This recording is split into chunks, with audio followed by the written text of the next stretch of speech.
mean, but to your next topic though. Yeah, I was gonna say, 'cause I know you went through this a similar transition of thought and experience when you transition cities, and you think, all right, like, how do I still, keep the chemistry going, what I got going there, whether it's family, personal, business, whatever it is, whatever you're trying to merge these worlds, whatever. So recently I was watching a show, and it was about, well, it's not what it's about. Essentially what happened in this situation was a young boy, he's like in high school, 13, 14, whatever, possibly something like that, whatever. His parents went through a recent divorce.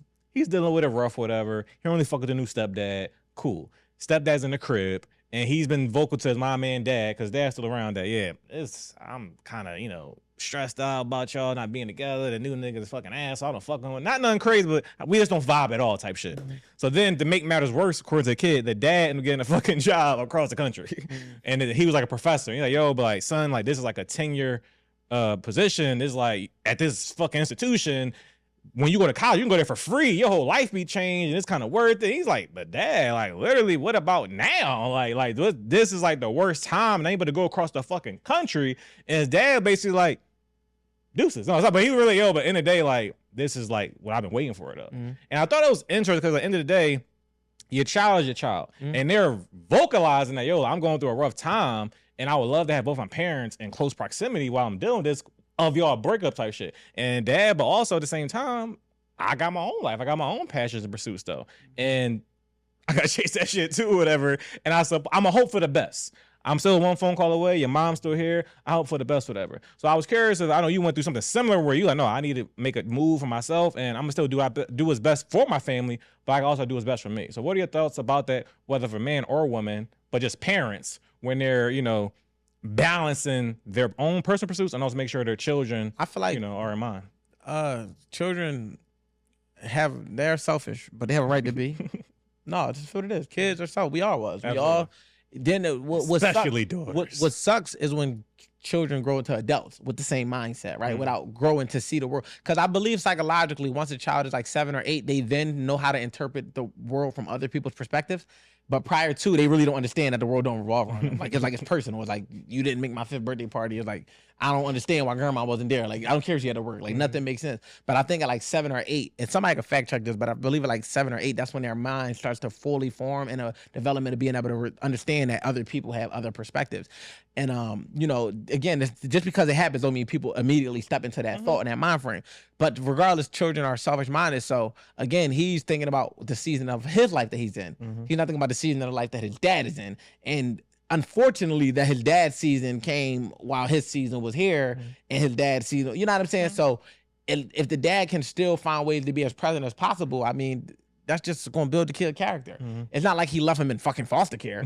That's different. You know what I'm saying? Like, they're not going to be like, all right, you left him in foster care, you out of pocket. But you left him with your mom, with a new husband, and you just kind of not feeling the situation. I mean, how much, because if it was in reverse, how much would the mom have to then not move on because you don't want her to get a man because you still mad at dad? So it's like, she moved on to her right, he moved on to his right. Their move on just look different. So you looking at it because he moved on to another space to take a job, and she moved on with another person, or whatever case may be. You might not be feeling the person, but you're dealing with it. You kind of got to find a way to deal with that too. And I think honestly, that's where character is built, and that's why when we're parenting, we can't try to solve all of our kids' problems. We have to instill into them critical thinking abilities by putting them in situations that aren't dangerous or that are negligent, but allowing them to figure themselves out, their way out of situations, so they can figure themselves out, so they can build up their confidence when it comes to dealing with certain type of things, so that they're not 27 and they literally need therapy, not for anything other than the fact that their mom's and dad divorced.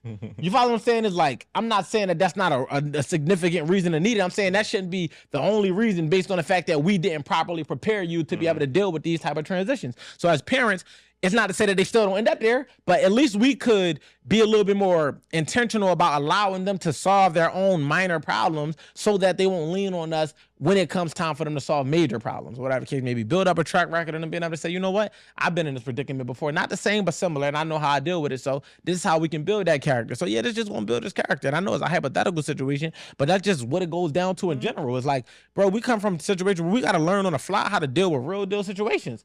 Like real deal. Like a divorce is the least of our concerns growing up. I used to always see those shows like, I think I'll be all right. Yeah, like really, like, you know what I'm saying? Like, so it's like, and that's not to minimize or downplay it. It's just the interpretation when internalize it from our perspective because we don't know what it's like to have to go through it because unfortunately many of us didn't grow into wedded parents or whatever. What is it? Yeah, in wedlock, because I guess out of wedlock. So in wedlock, we wasn't born in wedlock.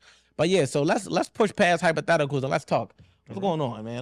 Let's converse. You know what I'm saying? Can I say one thing real quick? Yeah, for sure. So to your point about the critical thinking, I was talking to my man's about his nephew recently. He was saying like he was helping him do some shit as a young man at this point, whatever. And he was talking about just like one of the elements he feels kind of spoiling kids is something simple as Uber, where before 100%. You know we had to learn through SEPTA and like transfers and trial lead a bus and this and that. Like, and I'm like, I never thought about that. We're like, like.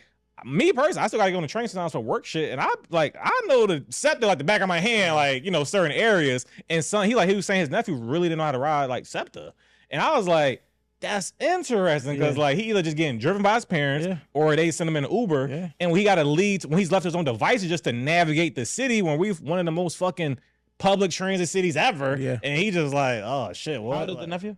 14. So I do think at a certain age. I think the world is different than when we was younger because when we was kids, I was 8 and 9 catching SEPTA by myself. It was straight routes, like maybe the sub to here and there. But my mom literally used to teach us how to travel. But I think that it just looked different. Like we so technology driven, it's so convenience driven.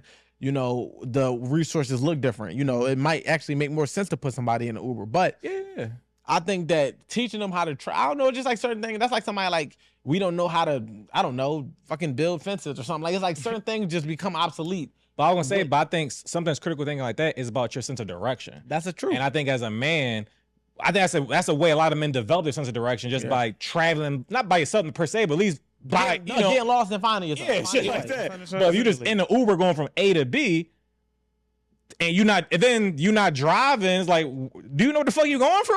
Yeah, like, so I think the world has become a big soft life. Yeah. So everything is convenience sells, and that's what the world operates and thrives off of. How can I take a task off your plate that you don't feel like doing? Sure. So I feel like before they even needed, that's where GPS was created. It's like you should be smart enough to use GPS. You should be conscious and smart enough to be able to navigate the Uber or Lyft app. You should know when and how and why not, or what to do, when to use Uber, when to drive. Like I think the critical thinking looks different now because the resources is different. Fair. It's like when they was using the bow and arrow versus when they started getting firearms and motherfucking cannons, and it's like the way you using the tools is different, so the way you think is different. You know what I mean? When they was fighting with swords in the fucking medieval times, how they had to go about situations was different than now. The way we got technology in a way that they can, just knock the earth off its atlas with certain type of fucking weapons. So no, seriously, like I've heard that. Like so, it's like I think that we are still navigating our ways because they still work. But we're not born in a time of not having to do it our way to know if their way is just as efficient to them.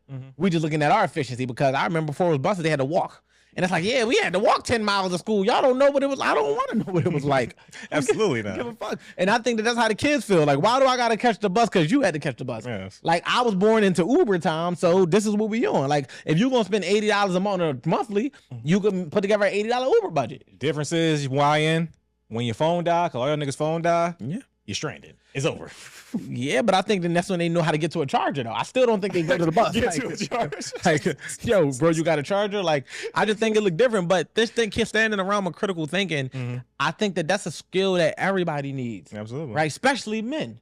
Like, as a man, if you don't have many other skills, you got to be able to think critically beyond how you feel. You have to be able to have foresight. You have to be able to look down the road and try to foresee the outcome you want to create. Then reverse engineer, which just means go back from Z to A, and then manufacture your way to get to Z as in the best way that you possibly can. Talking about engineer, I was thinking that's why I say reverse engineer. Let me simplify it. You know what I mean? Just look at the end goal and then figure out how to get back